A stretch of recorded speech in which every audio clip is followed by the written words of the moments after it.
Hello students, myself Dr. Rajeshwari HV, working as an assistant professor in chemistry, JSS Arts, Science and Commerce College, Gokak.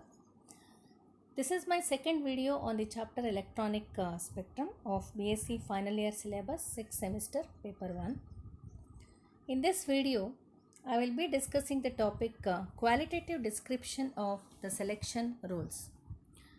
Now, electronic transitions which obeys the selection rules are known as allowed transitions, and the transitions which does not obey the selection rule is known as forbidden transition. So, I will be discussing the two important selection rules. First is spin selection rule and second one is Lepote selection rule.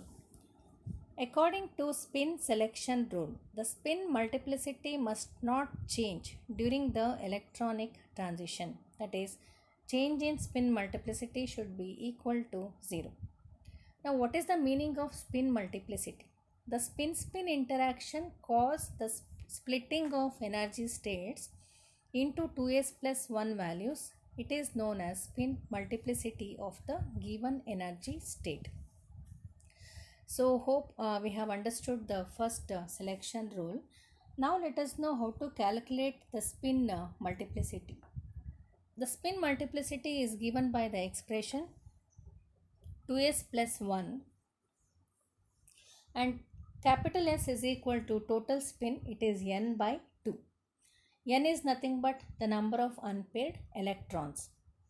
Suppose if there is one unpaired electron, total spin will be n by 2 will become 1 by 2, and substitute the value of s in 2s plus 1. We have 2 into 1 by 2 plus 1 is equal to 2. It forms a doublet. 2 means doublet.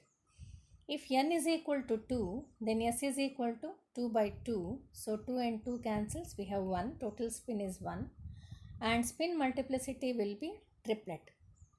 If n is equal to 3, total spin is equal to 3 by 2.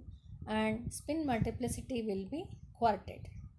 If n is equal to 4, total spin will be 4 by 2 will give 2 and spin multiplicity will be a quintet. So with this we have understood how to calculate the spin multiplicity. So according to the spin selection rule, the change in spin value should be equal to 0.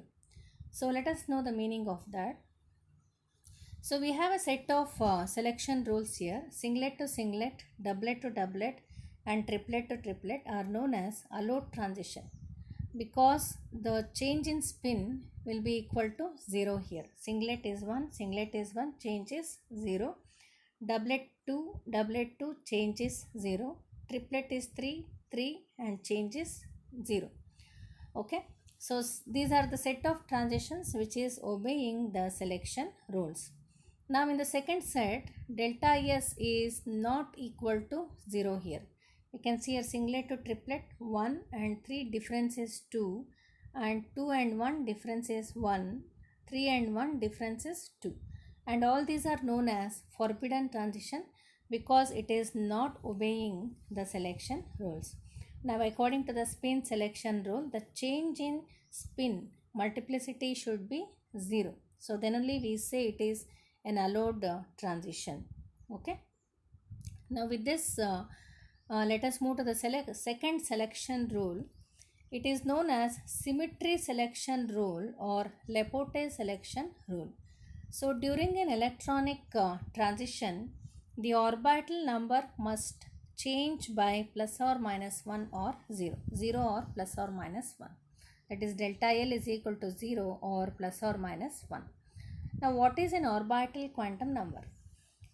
We require 4 quantum numbers to describe an atom. The first one is principal quantum number. It is known as n. And second is azimuthal quantum number, or it is also known as orbital quantum number. And next we have m, magnetic quantum number, and spin quantum number. So, orbital quantum number will tell the shape of the orbital. If L is equal to 0, we say S orbital. If L is equal to 1, we say it is P orbital. L is equal to 2, it is D, and L is equal to 3, then we say it is F orbital. So this value, that is delta L, the change in orbital quantum number should be either 0 or plus or minus 1. So that is known as Lepote selection rule or symmetry selection rule. And we can define the Lepote selection rule in other way around also, or the molecules for a center of symmetry molecules with inversion center. The Lepote rule says that electronic transitions between Jared to unjared states are allowed. Okay. So Jared to Jared, unjared to unjared is a forbidden transition. Jared to unjared and unjared to Jared is a allowed transition. Let us know the meaning of Jared and unjared with the help of formation of molecular orbitals. So according to this, if any molecule or an orbital has center of symmetry, and if you invert that molecule along the center of symmetry, or an orbital along the center of symmetry, if there is change in sign, then we say it is unjared. If there is no change in sign, then we call it as jared. Okay, if it remains the same even after inversion, if the sign remains the same even after the inversion, then we say it is jared. If it changes, the sign changes after the inversion, then we say it is unjared. Let us know the meaning of jared and unjared with the help of the formation of molecular orbitals. So, well, we know that the molecular orbitals are formed by the linear combination of atomic orbitals. The number of atomic orbitals mixing will be equal to the number of molecular orbitals formed. Okay.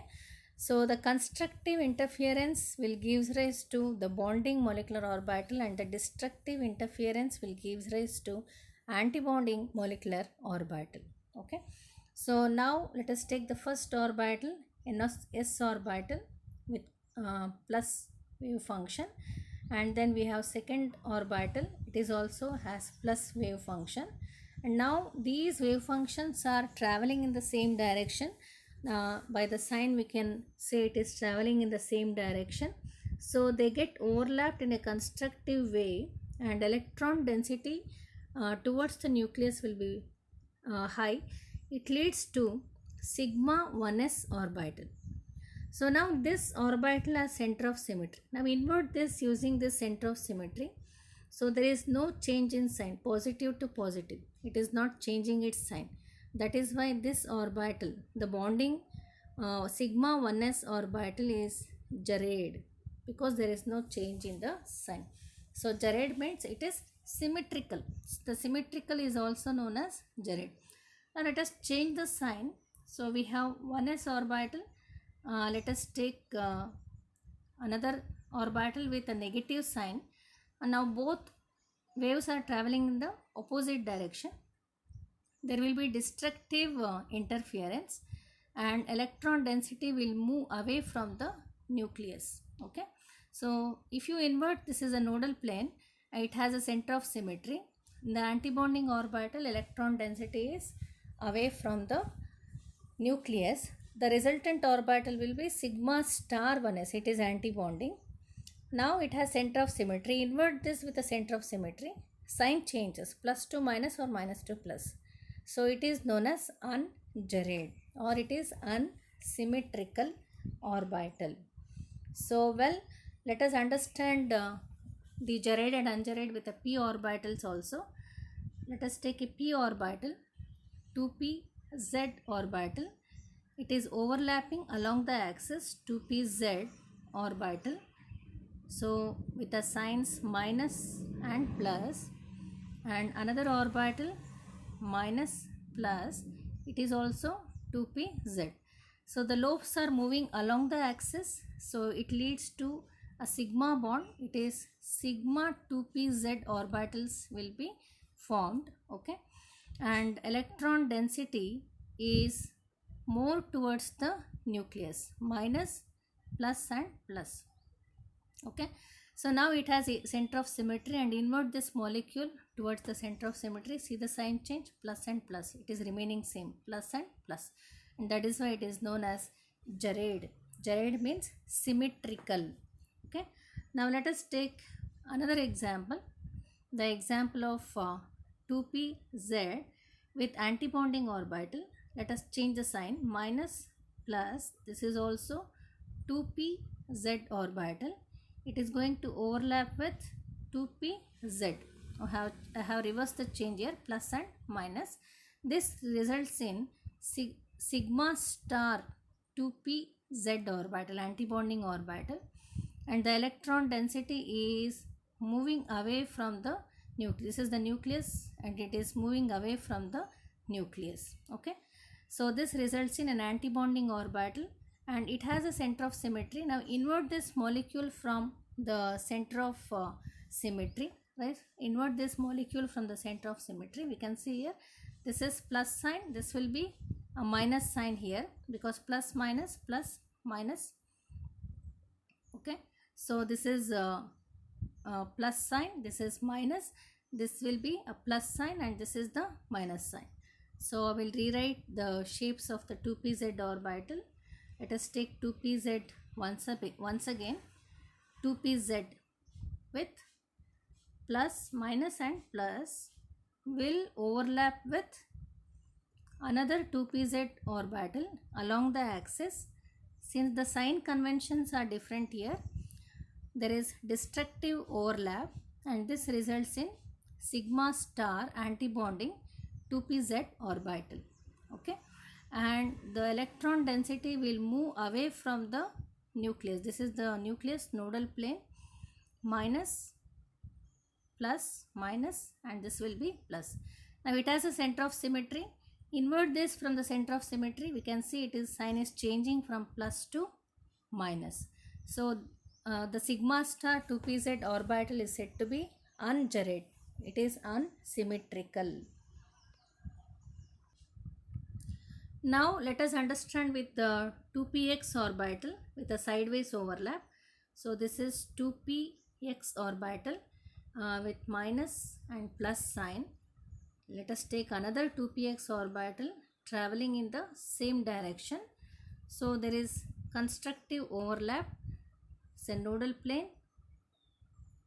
So minus and plus, two similar charges will overlap. This results in pi 2px orbital, bonding orbital. Now you just invert the molecule orbital. It has a center of symmetry.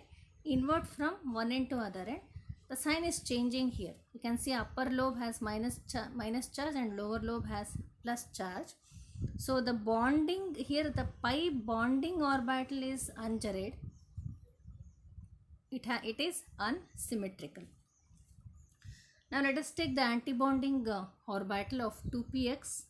Consider the 2px orbital with the opposite charges 2px plus. Consider another 2px orbital minus and plus. The signs are reversed here. So this results in an antibonding orbital. If the signs are same, the lobes have the similar signs, it results in bonding orbital. If the signs are reversed, it results in antibonding orbital. So the electron density here will move away from the nucleus, minus, plus, this is minus and plus. Okay, so now it has center of symmetry. Invert this molecule, move from one end to other end. The sign is remaining same, minus, minus or plus, plus. So the pi star 2px orbital is an antibonding orbital, is jarred here. Okay, so because the sign is remaining same even after the inversion. Now this is the meaning of the jarred and unjarred. So I have explained the meaning of jarred and unjarred with the help of formation of molecular orbitals. So with this we can conclude the second selection rule. That is, according to the second selection rule, the change in the orbital quantum number should be either equal to 0, that is delta L should be either equal to 0 or plus or minus 1. 0 or plus or minus 1. Let us take the first example, that is s orbital to s orbital. The value of s, we know that when L is equal to 0, it is s orbital. L is equal to 1, it is p orbital. L is equal to 2, it is d orbital. L is equal to 3, it is f orbital. If you take s orbital, L value is 0. So s to s, 0 to 0, the difference is 0. That's why it is an allowed transition. Now S to P, S value is 1, 0 and P value is 1. Difference is +1, allowed transition. So P to F, P S value is L value is 1 and F the L value will be 3 there. So you can see it is 3. So difference will be +2. So it is forbidden transition. It is not obeying the selection rule. So now P to D, P L value is 1. For D L value is 2. Difference is 1. It is an allowed transition.